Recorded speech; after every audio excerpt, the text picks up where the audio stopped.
Hi friends, welcome to my channel. అందరూ బాగున్నారా? మీరందరూ బాగున్నారని తలుస్తున్నాను.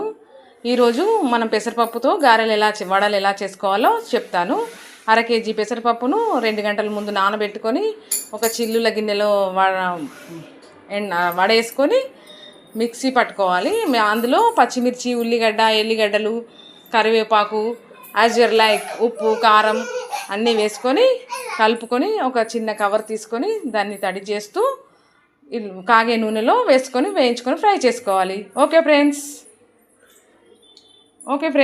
మా ఛానల్ ఈ వీడియో మీకు నచ్చినట్లయితే మా ఛానల్ని సబ్స్క్రైబ్ చేయండి, లైక్ చేయండి, షేర్ చేయండి.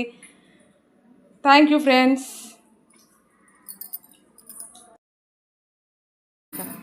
తెలంగాణ స్టైల్లో అయితే ఇలాగే చేసుకుంటాము. మీరు మీ సైడ్ ఎలా చేసుకుంటారో కామెంట్ చేయండి, సబ్స్క్రైబ్ చేయండి. తెలుగు వారందరికీ నమస్కారం.